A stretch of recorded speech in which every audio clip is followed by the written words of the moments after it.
अष्टवक्र उवाच विहाय वैरीणं कामम् अर्थं च अनर्थं सकुलं धर्मम् अपि एतयोः हेतुं सर्वत्र अनादरं कुरु।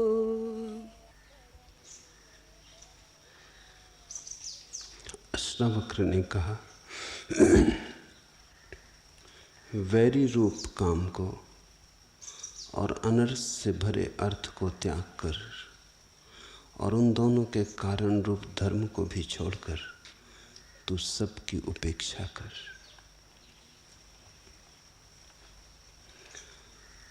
साधारणतः अर्थ और काम को छोड़ने को सभी ने कहा है। अष्टावक्र कहते हैं धर्म को भी छोड़कर। इस बात को ठीक से समझ लेना जरूरी है। धर्म की आत्यंतिक क्रांति धर्म को भी छोड़ने पर ही घटित होती है। धर्म का आत्यंतिक लक्ष्य धर्म से भी मुक्त हो जाना है। अधर्म से अर्थ है जो बुरा है, अकर्तव्य है। धर्म से अर्थ है जो शुभ है, कर्तव्य है। अधर्म से अर्थ है पाप, धर्म से अर्थ है पुण्य। पाप से तो छूटना ही है, अष्टावक्र कहते, पुण्य से भी छूट जाना है। क्योंकि मूलतः पाप और पुण्य अलग अलग नहीं, एक ही सिक्के के दो पहलू हैं। और जो व्यक्ति पुण्य से बंधा है वो पाप से भी बंधा रहेगा। पुण्य करने के लिए भी पाप करने होंगे। बिना पाप किए पुण्य नहीं किए जा सकते। तुम्हें दान देना हो तो धन तो इकट्ठा करोगे ना। धन इकट्ठा करने में पाप होगा, दान देने में पुण्य होगा। लेकिन धन इकट्ठा किए बिना कैसे दान करोगे? तो त्याग के लिए भी धन होना चाहिए और पुण्य के लिए भी पाप करना होगा। इसलिए जो लोग जीवन की व्यवस्था को समझते हैं वो कहेंगे धर्म भी छोड़ देना होगा, पुण्य भी छोड़ देना होगा। ये दोनों बातें एक साथ छोड़ देनी होंगी। इस सूत्र को समझने की कोशिश करें। विहाय वैरीणम काम अर्थम चा अनर्थ संकुलम धर्मम अपि एतयो हेतुम सर्व अनादरम कुरु। शत्रु है काम। क्यों समस्त शास्त्र सारी दुनिया के काम को शत्रु कहते हैं? क्या कारण होगा कहने का? एक मत से शत्रु कहते हैं। हिंदू हों, जैन हों, बौद्ध हों, ईसाई हों, एक मत से कहते हैं कि काम शत्रु है। क्या कारण होगा काम को शत्रु कहने का? उसे हम समझने की कोशिश करें। काम का बल ही, काम ऊर्जा की शक्ति इतनी विराट है कि उसके पास के बाहर होना सर्वाधिक कठिन है, करीब करीब असंभव जैसा है। मनोवैज्ञानिक तो मानते हैं उसके पार हुआ ही नहीं जा सकता। और मनोवैज्ञानिकों की बात भी समझ लेने जैसी है, क्योंकि काम में ही हुआ है हमारा जन्म। जो पहली स्फुरना तुम्हारे जीवन की थी वो तुम्हारे माँ और पिता की काम वासना ही थी। उसी तरंग से तुम आए हो, उसी तरंग से निर्मित हुए हो। तुम्हारा रोआ रोआ काम से भरा है। तुम्हारा पहला अणु दो काम अणुओं का जोड़ था, उससे तुम निर्मित हुए। फिर उन्हीं काम अणुओं का फैलाव होता चला गया है। अब तुम्हारे पास करोड़ों सेल हैं शरीर में, लेकिन प्रत्येक सेल काम कोष्ठ है। काम का बल तो प्रबल है, और जिसका जितना ज्यादा बल प्रबल है उसके पार होने में उतना ही संघर्षण होगा। इसलिए कहते हैं वैरी रूप काम।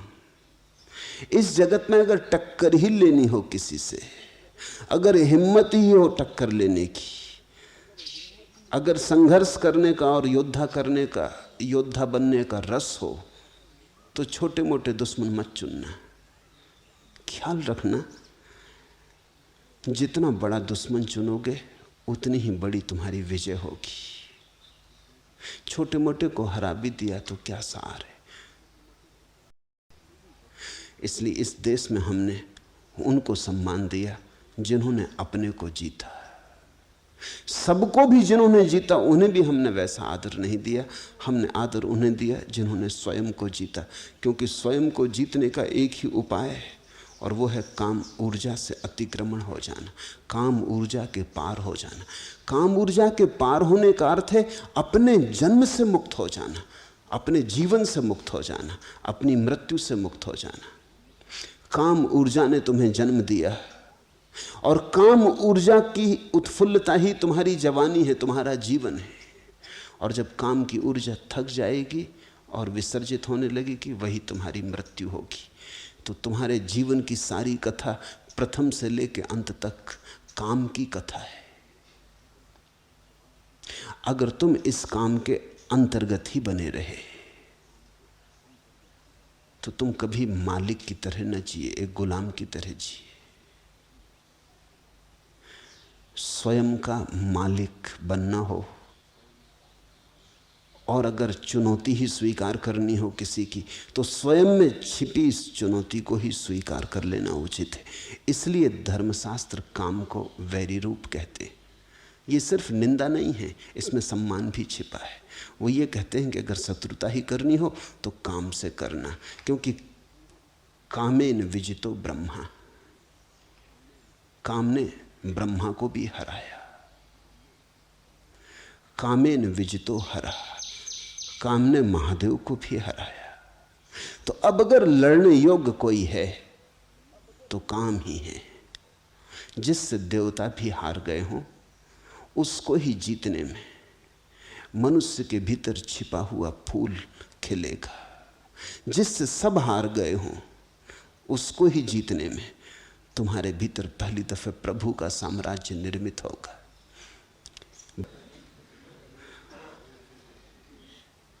विज्ञान कोशिश कर रहा है कि स्वर्ग को जमीन पर घसीट लाए, लेकिन जमीन पे विज्ञान स्वर्ग ले आए तो भी कोई फर्क नहीं पड़ता। तुम्हारी काम वासना को कितनी ही तृप्ति की सुविधा जुटा दी जाए, तृप्ति नहीं होगी, क्योंकि काम वासना का स्वभाव अतृप्ति है। जो मिल जाता है उससे ही अतृप्ति हो जाती है, जो नहीं मिला उसी में रस होता है। काम के इस स्वभाव को समझो, यही उसका बंधन है, यही उसका वैरी रूप। जो मिल जाता है वही व्यर्थ हो जाता है। जिस स्त्री को तुम चाहते थे मिल गई, जिस पुरुष को तुमने चाहा मिल गया, बस तत्क्षण तुम किसी और की चाह में लग गए। काम की लक्षण यही है कि वो तुम्हें कभी तृप्त न होने देगा। तृप्ति का वहां कोई उपाय नहीं। अतृप्ति की जलती हुई आग ही काम का स्वरूप है। वैरी रूप काम को और अनर्थ से भरे अर्थ को त्याग कर हिंदुओं ने 4 पुरुषार्थ कहे: अर्थ, काम, धर्म, मोक्ष। काम है साधारण आदमी की वासना और अर्थ है उसे भरने का उपाय। धन की हम आकांक्षा इसलिए करते हैं कि हमारी कोई कामनाएं हैं जिन्हें पूरा बिना धन के न किया जा सकेगा। अगर धन है तो सुंदर स्त्री उपलब्ध हो सकती, निर्धन को तो बचा खुचा जो शेष रह जाता वही उपलब्ध होता। अगर धन है तो तुम जो चाहते हो वो तुम्हारे हाथ में हो सकता है। अगर निर्धन हो तो चाहते रहो, चाहने से कुछ भी नहीं होता। धन चाह को यथार्थ बनने में सहयोगी होता है। इसलिए गरीब आदमी धार्मिक दिखाई भला पड़े हो नहीं सकता, क्योंकि गरीब आदमी का अभी भी भरोसा अर्थ में है। अभी तो कामना ही पकड़े हुए है। अभी तो जीवन की छोटी मोटी जरूरतें पूरी नहीं हुई। धर्म तो जीवन की बड़ी आखिरी जरूरत है। कहते हैं भूखे भजन न होई गोपाला। वो जो भूखा आदमी है कैसे भजन करे? उसके भजन में भी भूख की छाया होगी, उसके भजन में भी भूख होगी। वो भजन भी करेगा तो रोटी ही मांगेगा। उसके भजन में परमात्मा की मांग नहीं हो सकती। जब जीवन की छोटी जरूरतें पूरी हो जाती, शरीर मन की दौड़ के लिए सब उपाय हो जाते, तब अचानक पता चलता है कि यहां तो पाने योग्य कुछ भी नहीं है, तो कहीं और है पाने योग्य। उसकी खोज शुरू होती। धर्म की यात्रा तभी शुरू होती जब अर्थ और काम की यात्रा व्यर्थ हो जाती। तो दो यात्राएं हैं इस जगत में, एक है अर्थ काम। अर्थ है साधन, काम है साध्य। फिर दूसरी यात्रा है धर्म मोक्ष। धर्म है साधन, मोक्ष है साध्य।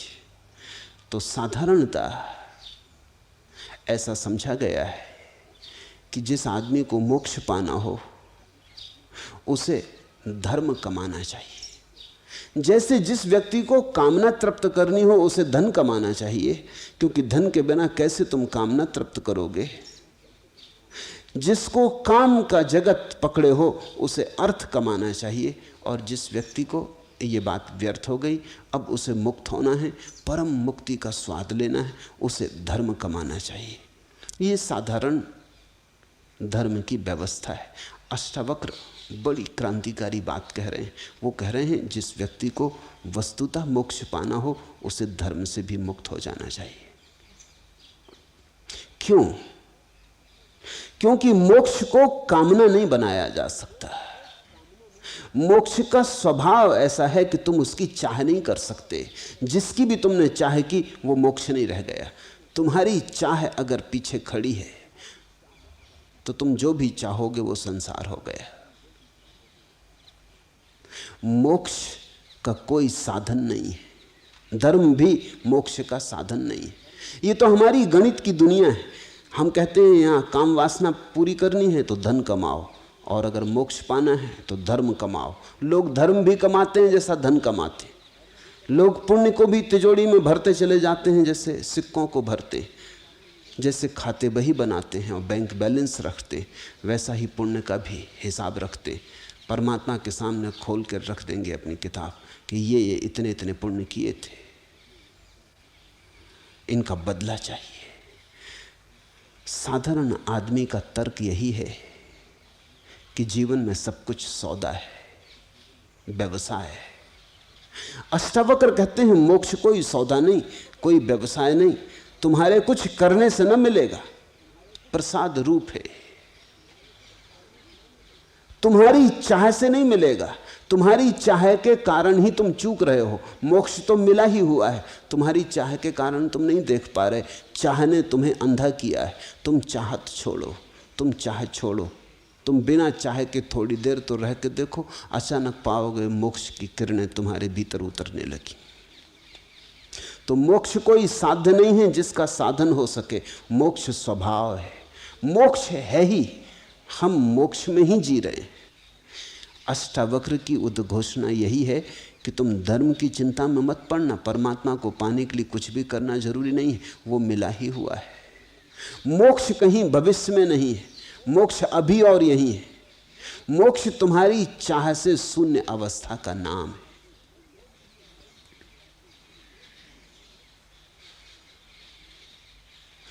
वैरिणम कामम, काम है शत्रु, क्योंकि वो तृप्त न होने देगा। शत्रु तो वही ना जो तृप्त न होने दे। ये शत्रु का अर्थ समझो। मित्र तो वही ना जो तृप्ति दे, विश्रांति दे, जिसके पास बैठ के आराम मिले, जिसके पास बैठ के सुख हो। मित्र वही जिसके साथ रह के दुखी दुख हो, जिसकी दोस्ती में सिवाय कांटों के कभी कुछ और न मिले, जो फूलों का भरोसा दे लेकिन परिणाम में हमेशा कांटे हाथ आए। शत्रु वैरिणम कामम अनर्थ संकुलम अर्थम। और अष्टावक्र कहते हैं कि जिसको तुम अर्थ कहते हो वो अनर्थ है, जिसको तुम धन कहते हो अर्थशास्त्र इकोनॉमिक्स, वो अनर्थ का शास्त्र है। दुनिया में जितना अनर्थ हो रहा है वो धन के कारण होता है। इसलिए कुछ दुनिया के विचारक तो इस सीमा तक पहुंच गए कि उन्होंने कहा जब तक दुनिया में धन है तब तक शांति नहीं हो सकती। ख्याल करें, जिस आदमी को धन के पीछे तुम दौड़ते पाओगे, उस आदमी को अगर गौर से देखो तो एक बात तुम्हें पक्की मिलेगी, उस आदमी के जीवन में प्रेम ना मिलेगा। कृपण प्रेमी नहीं होता, हो ही नहीं सकता, और प्रेमी कभी कृपण नहीं होता। तो ऐसा लगता है जितना जीवन में प्रेम होता है धन का पागलपन उतना ही कम होता है, और जितना जीवन में प्रेम कम होता है धन का पागलपन उतना ही ज्यादा होता है। धन प्रेम की परिपूर्ति है। हृदय प्रेम से खाली रह गया है तो किसी चीज से भरना होगा। वो जो भीतर की रिक्तता है घबराती, डर पैदा होता है कि मैं भीतर खाली खाली भर लूं किसी चीज से। धन अर्थ अनर्थ है, इसे पहचानना। मैं तुमसे ये नहीं कह रहा हूं कि धन को छोड़ के भाग जाओ, मैं तुमसे सिर्फ इतना कह रहा हूं कि जाग जाओ। धन का उपयोग है, मैं कोई अराजकवादी नहीं हूं और न धन विरोधी हूं। धन का उपयोग है, धन की वाह उपयोगिता है, लेकिन धन से अपने को भरने की चेष्टा मत करना, वो नहीं हो सकता, वो असंभव है। असंभव को करोगे तो जीवन नष्ट हो जाएगा, अनर्थ हो जाएगा। धन से कुछ चीजें मिलती हैं, जरूर मिलती हैं, और उन चीजों का मूल्य भी है, लेकिन उन चीजों से कोई तृप्ति नहीं मिलती। जीसस का वचन है, man can not live by bread alone. आदमी अकेली रोटी से नहीं जी सकता। दूसरा वचन भी जोड़ा जा सकता है कि आदमी बिना रोटी के भी नहीं जी सकता, वो भी सच है। रोटी चाहिए, लेकिन रोटी पर्याप्त नहीं है, रोटी से कुछ ज्यादा चाहिए। जिस दिन तुमने समझा कि धन पर्याप्त है उस दिन अनर्थ हुआ। जब तक तुमने समझा कि धन की उपयोगिता है एक सीमा तक, और तुम सीमा के भीतर सजग रहे, फिर कोई हर्ज नहीं है। तो तुमने धन का उपयोग किया और धन ने तुम्हारा उपयोग नहीं किया। तुम मालिक रहे और धन मालिक ना हुआ। संक्षिप्त में कहें तो ऐसा कह सकते हैं, जब अर्थ तुम्हारा मालिक हो जाए तो अनर्थ हो गया। जब अर्थ के तुम मालिक होते हो तब अर्थ, अन्यथा अनर्थ। वैरिणम कामम अनर्थ संकुलम अर्थम एतयो हेतुम धर्मम अपि विहाय सर्वत्र अनादरम कुरु। और इन सब के भीतर, ये सूत्र बड़ा क्रांतिकारी, और इन सब के भीतर सबका मूल रूप कारण, सारे अनर्थ, काम और धन की दौड़ के पीछे जो मूल कारण है वो धर्म है। ये तुम चौंकोगे सुन के, क्योंकि तुमने सदा यही सुना है कि धर्म तो त्राण है, कि धर्म तो नाव है जिसमें बैठ के हम उस पार उतर जाएंगे। और अष्टावक्र कहते हैं इन दोनों का कारण रूप धर्म, इस सारे उपद्रव का कारण धर्म है। क्यों? धर्म का अर्थ है कि मोक्ष पाना है। धर्म का अर्थ है कि मोक्ष पाने के लिए कुछ करना है। ये मूल कारण है उपद्रव का। तृप्ति के लिए कुछ करना है, फिर उसी से अर्थ भी पैदा होता है, उसी से काम भी पैदा होता है। मोक्ष की उद्घोषणा यह है कि कुछ करना नहीं है, तुम मुक्त पैदा हुए हो। इस क्षण, अभी और यहीं मोक्ष तुम्हारा स्वभाव है, तुम्हारी उद्घोषणा की भर बात है। तुम जब चाहो घोषणा कर दो और उसी क्षण से आनंद की वर्षा हो जाएगी। समझने की कोशिश करो। साधारणता हम चीजों को हमेशा दो में बांट देते हैं, साधन और साध्य। साध्य होता है भविष्य में, साधन होता है अभी। मोक्ष के संबंध में या परमात्मा के संबंध में बात उल्टी है। मोक्ष अभी है, यही है, किसी साधन की कोई जरूरत नहीं है, सिर्फ जागना है, सिर्फ आंख खोल के देखना है। सूरज निकला हुआ है, रात कहीं भी नहीं, तुमने पलक बंद करके बैठे हो इसलिए अंधेरा मालूम हो रहा है। किसी साधन की कोई भी जरूरत नहीं है, क्योंकि साधन का तो मतलब यह होगा कि आज तैयारी करेंगे तब कल मिलेगा। ये तो फिर वही दौड़ शुरू हो गई, आज धन कमाएंगे तो कल धनी होंगे, आज स्त्री खोजेंगे तो कल मिलेगी। ये तो फिर परमात्मा के नाम पर भी वही दौड़ शुरू हो गई।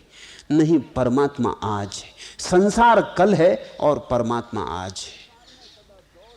संसार में सदा दौड़ है और परमात्मा सदा मंजिल है। संसार मार्ग है और परमात्मा लक्ष्य है।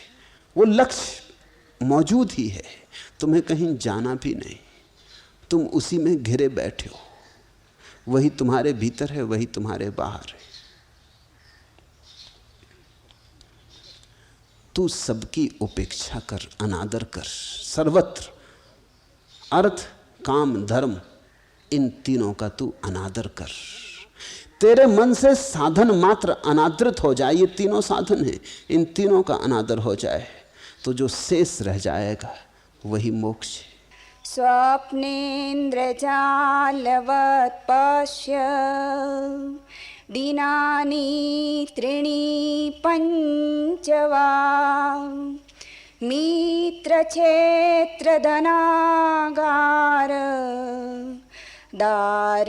दारदायादि संपद।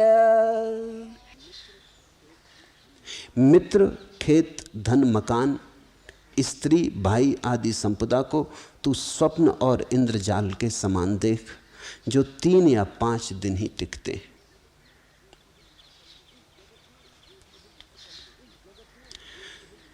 इस जगत में जो भी हम पकड़ लेते हैं और जिसको भी हम सोचते हैं कि इससे हमें सुख मिलेगा, अष्टावक्र कहते हैं वो दृष्ट नष्ट है, देखते देखते ही नष्ट हो जाता है। स्वप्न जैसा है, जब होता है तो सच लगता है, जब खो जाता है तब बड़ी हैरानी होती है। भारतीय मनोविज्ञान मनुष्य की चेतना की 4 अवस्थाएं कहता है। 3 तो अवस्थाएं हैं, चौथा स्वभाव है। जागृत, स्वप्न, सुसुप्ति, 3 तो अवस्थाएं हैं, और साक्षी, तुरीय, चतुर्थ स्वभाव है। जागते में तुम एक दुनिया देखते हो, जब तुम सो जाते हो और सपने में पड़ते हो तो जागने की दुनिया झूठ हो जाती। फिर सुबह जब सपना टूटता, फिर दूसरा सपना शुरू हुआ, सपने में जो देखा था वो अब खो गया।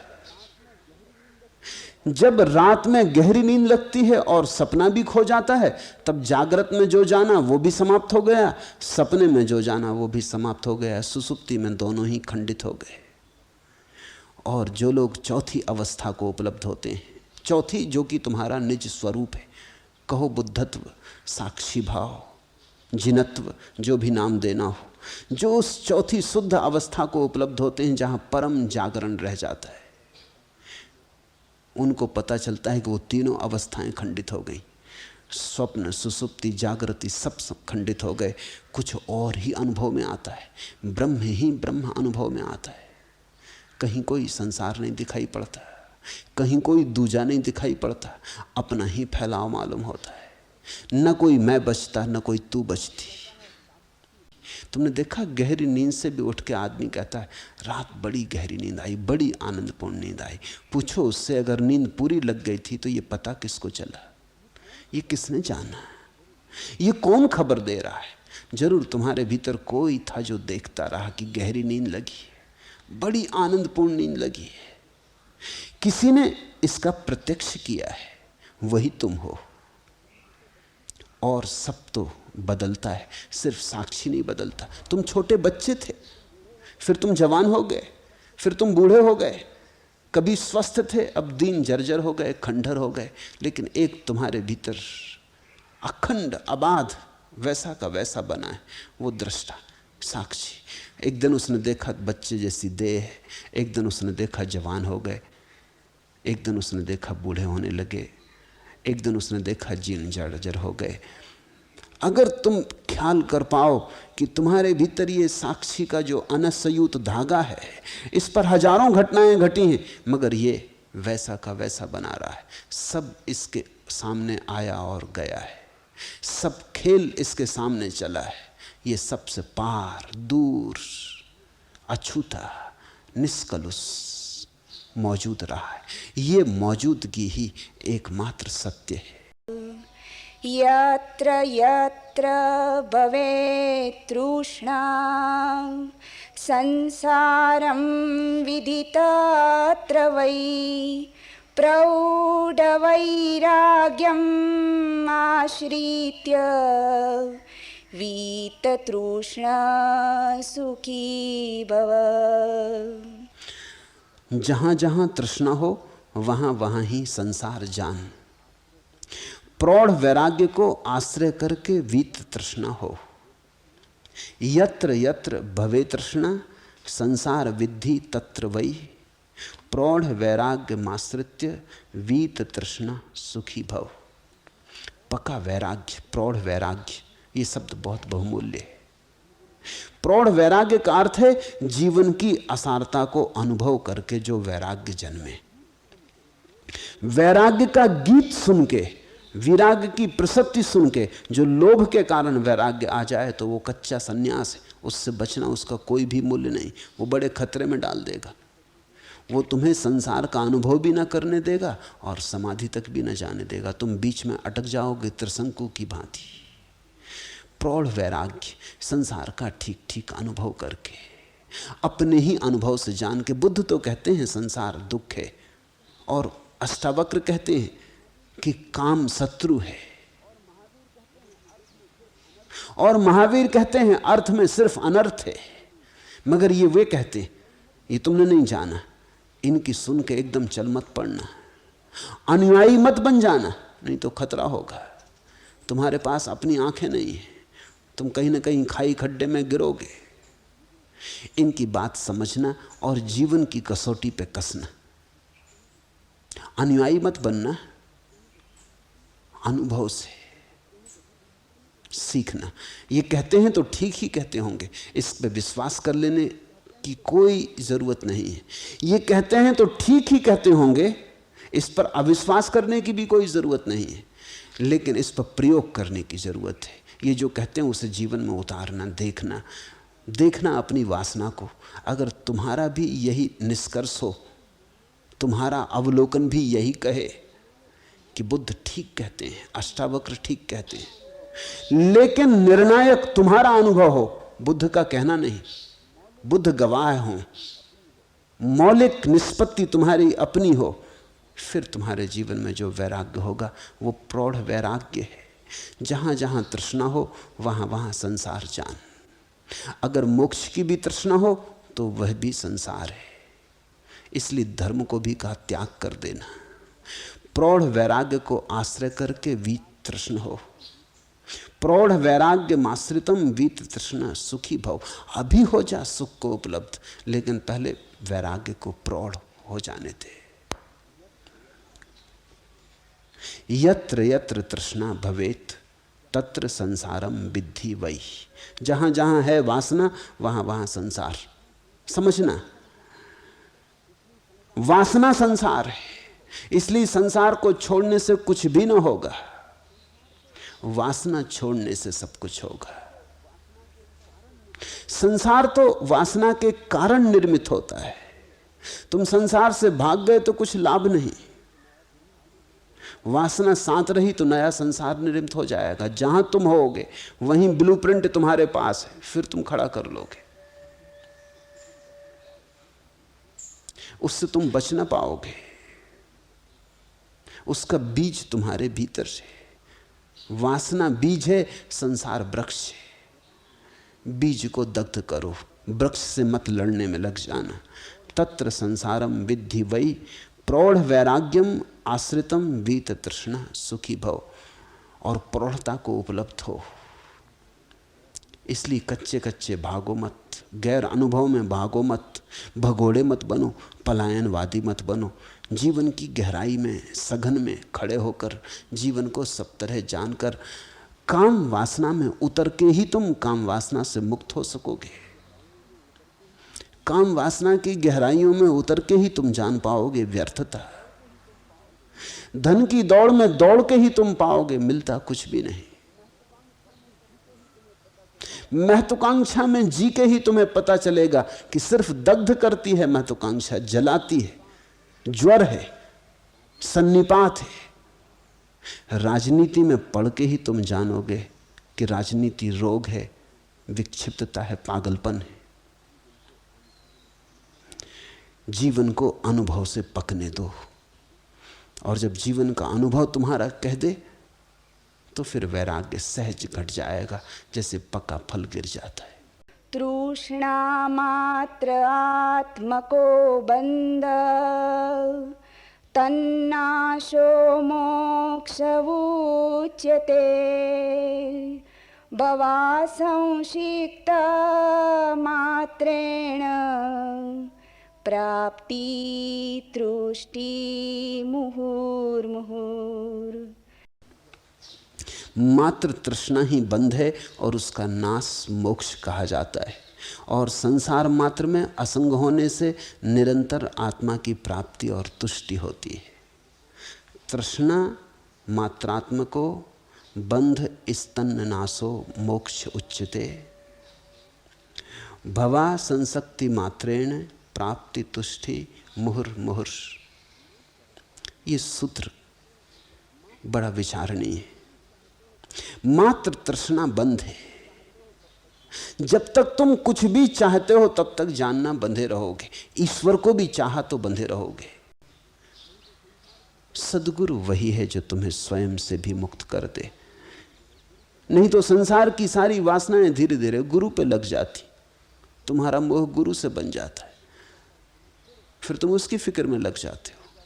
फिर मोह कैसे अंधेपन में ले जाता है कहना कठिन है। मात्र तृष्णा ही बंध है और उसका नाश मोक्ष कहा जाता है। तृष्णा मात्रत्कम बंधा तन्नास मोक्षा उच्यते। और जहां तृष्णा गिर गई वही मोक्ष। और संसार मात्र में असंग होने से निरंतर आत्मा की प्राप्ति और तुष्टि होती। भवा संसक्ति मात्रेण मुहु मुहु प्राप्ति तुष्टि। और जैसे जैसे वासना के गिरने की झलकें आती, जैसे वासना गिरी कि तत्क्षण मोक्ष झलका, ऐसा बार बार होगा। मुहु मुहु प्राप्ति होगी, तुष्टि होगी। पहले पहले तो कभी कभी क्षण भर को वासना सरकेगी, लेकिन उतनी ही देर में आकाश खुल जाएगा और सूरज प्रकट हो जाएगा। जैसे किसी ने मुंदे मुंदे आंख जरा सी खोली फिर बंद कर ली, पुराने आदत बस आंख फिर बंद हो गई, फिर जरा सी खोली फिर बंद कर ली, फिर धीरे धीरे खोलने के लिए अभ्यस्त हुआ, फिर पूरी आंख खोली और फिर कभी बंद ना की। तो पहले तो बार बार ऐसा होगा। संसार मात्र में असंग होने से बार बार आत्मा की प्राप्ति और तुष्टि होती, बार बार, फिर पुनः पुनः। और रस बार बार बढ़ता जाता, क्योंकि आंख बार बार और भी खुलती जाती। जैसे जैसे सत्य दिखाई पड़ना शुरू होता है वैसे वैसे असत्य से सारे संबंध टूटने लगते। जैसे ही दिखाई पड़ गया कि आसार आसार है, वैसे ही हाथ से मुट्ठी खुल जाती। जैसे ही दिखा सार सार है, वैसे ही सार को हृदय में संजा लेने की, हृदय को मंजूसा बना लेने की सहज प्रवृत्ति हो जाती। त्वम् एक चेतन शुद्धो जडं विश्वम् असत् तथा अविद्यापि न किंचित् सा का बुभुत्सा तथापि ते। तू एक शुद्ध चैतन्य है, संसार जड़ और असत है, वह अविद्या भी असत है, इस पर भी तू क्या जानने की इच्छा करता है। अष्टावक्र कहते हैं यहाँ जानने को और कुछ भी नहीं। यहाँ तीन चीजें हैं, आत्मा है, जगत है, और आत्मा और जगत के बीच एक भ्रांत संबंध है जिसको हम अविद्या कहें, माया कहें, अज्ञान कहें। यहां तीन चीजें हैं, आत्मा, जगत। भीतर है कुछ हमारे चैतन्य मात्र, और बाहर है जड़ता का फैलाव, और दोनों के बीच में एक सेतु है। वो सेतु अगर अविद्या का है तो हम उलझे हैं, वो सेतु अगर तृष्णा का है तो हम बंधन में पड़े हैं, वो सेतु अगर मांग का है, याचना का है, तो हम भिखारी बने और हमें अपनी संपदा का कभी पता ना चलेगा। अगर दिखाई पड़ गया कि वो अविद्या और माया और सपना और मूर्छा व्यर्थ है और हम जागने लगे, तो बीच से सेतु टूट जाता है। वहाँ जड़ संसार रह जाता है, यहाँ चैतन्य आत्मा रह जाती है। जानने को फिर कुछ और नहीं है। तू एक शुद्ध चैतन्य है, त्वमेकम चेतना शुद्धो जड़म विस्म सत्यथा अविद्यापि न किंचित्सा कबुभुत्सा तथापि ते। त्वम एका, तू एक शुद्ध चेतना चैतन्य, विश्वम जड़म चा असत, और विश्व है जड़ स्वप्नवत, तथा सा अविद्या अपि न किंचित। और जैसा ये जड़ जगत असत है, स्वप्नवत है, इससे जो हमने संबंध बनाए हैं स्वभावतः वे संबंध सत्य नहीं हो सकते। अष्टावक्र कहते हैं अविद्या अपि न किंचित, और ये जो अविद्या के संबंध हैं ये भी असार, तथा अपि ते का बुभुत्सा। फिर तू और अब क्या जानना चाहता? बस जानना पूरा हो गया, इतना ही जानना है। इति ज्ञानम। तुम जरा गौर करना, तुम्हारा दुख असत के साथ तुम्हारे बनाए हुए संबंधों से पैदा होता है, तुम्हारा सुख असत के साथ तुम्हारे संबंध छूट जाएं उनसे घटित होता है। राज्यं सुता कला प्राणी शरीराणि सुखानि च संसक्तस्यापि नष्टानि तव जन्मनि जन्मनि। तेरे राज्य, पुत्र पुत्रियां, शरीर और सुख जन्म जन्म में नष्ट हुए हैं, यद्यपि तू उनसे आसक्त था। अष्टावक्र कहते हैं लौट के पीछे देख, जो तेरे पास आज है ऐसा कई बार तेरे पास था। ऐसे राज्य कई बार हुए, ऐसी पत्नियां, ऐसे पुत्र कई बार हुए, बहुत बहुत धन कई बार तेरे पास था, और हर बार तू आसक्त था। लेकिन तेरी आसक्ति से कुछ रुका नहीं, आया और गया। आसक्तियों से कहीं सपने ठहरते हैं। राज्यम सुतः कलत्राणि शरीराणि सुखानि चा संसक्त शापि नष्टानि तव जन्मनि जन्मनि।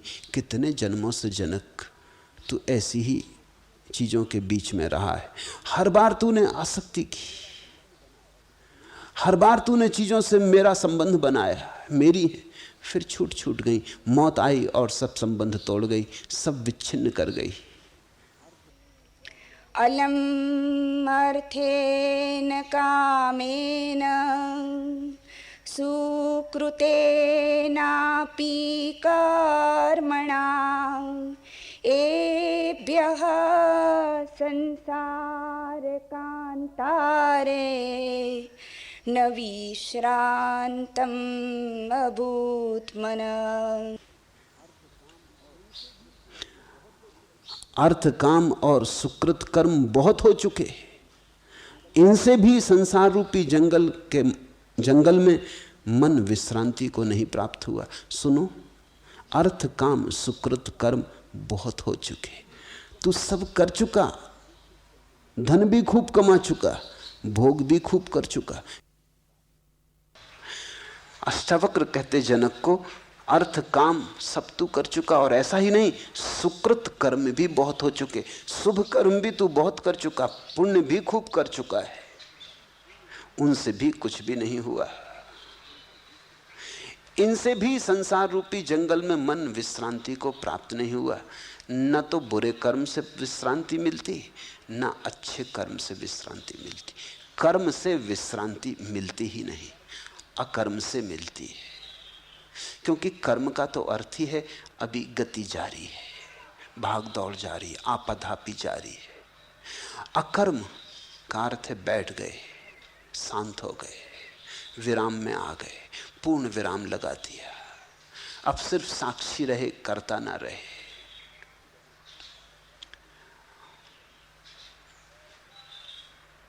अर्थेन कामेन सुकृतेन कर्मणा अपि अलम।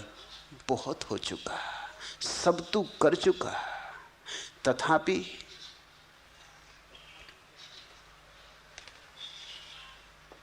संसार कांतारे मना न विश्रांतम अभूत। फिर भी इस जंगल में, इस उपद्रव में, इस उत्पात रूपी संसार में मन को जरा भी विश्रांति का कोई क्षण नहीं मिला। तो अब जाग, अब करने से जाग। कृतं न कति जन्मानि कायेन मनसा गिरा दुःखं आयासदं कर्म तत् अद्य उपरम्यताम्।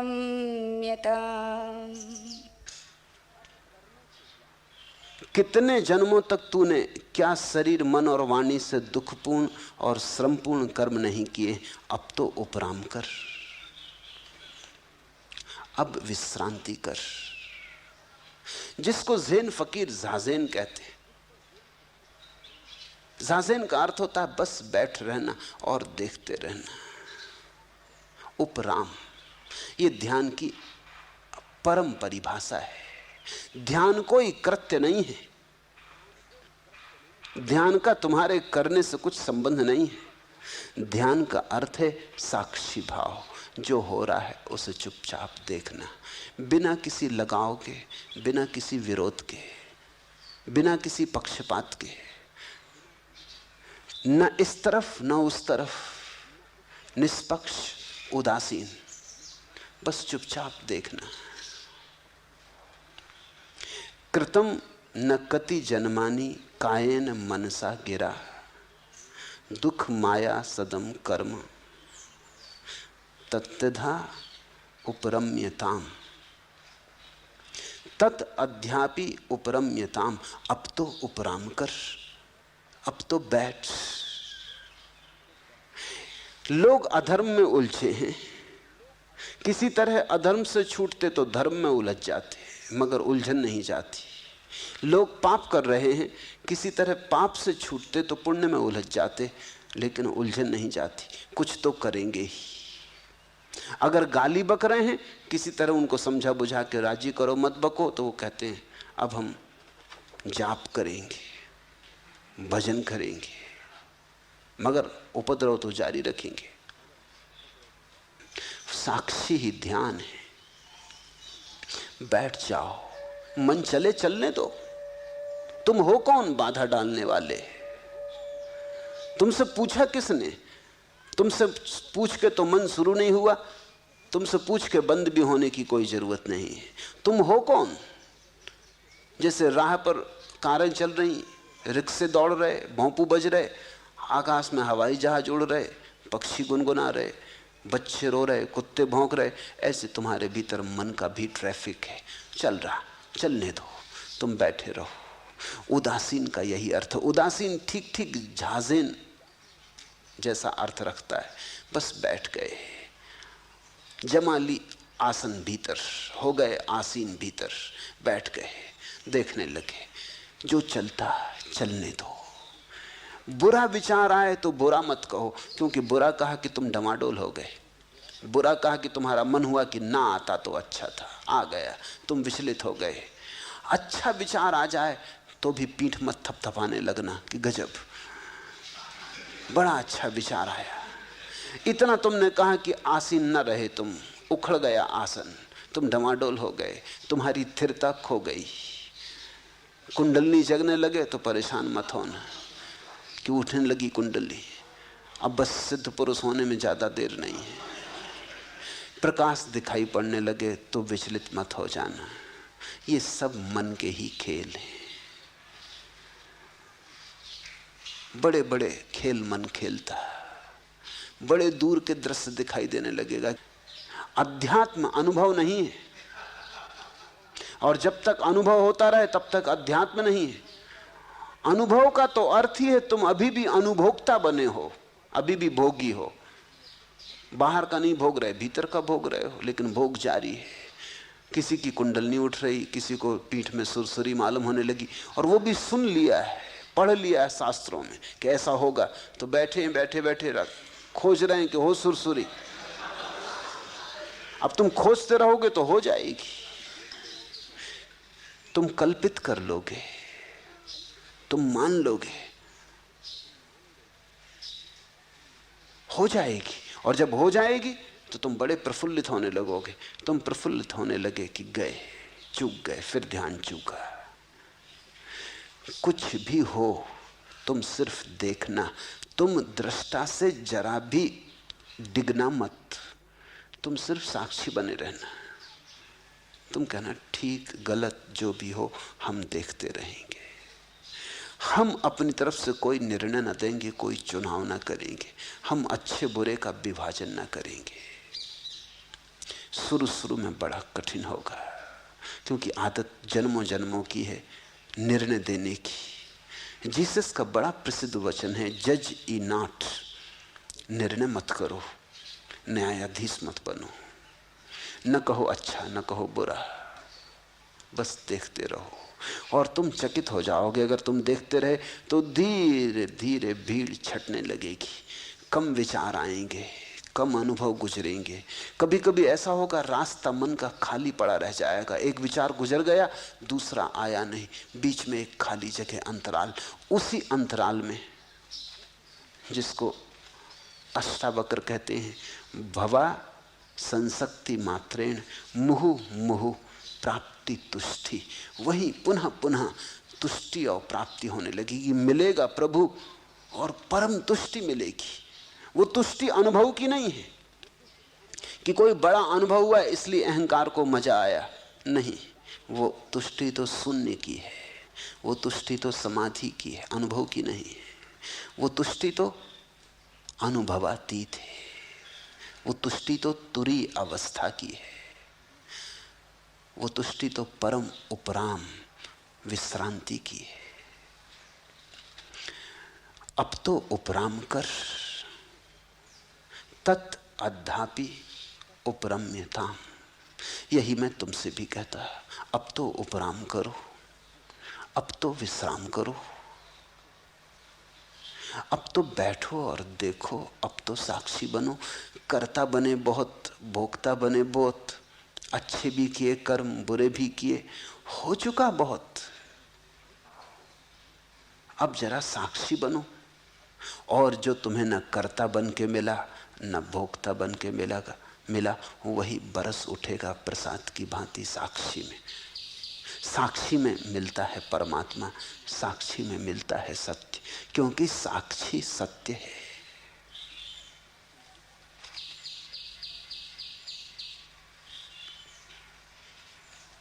हरि ओम तत्सत। आज इतना।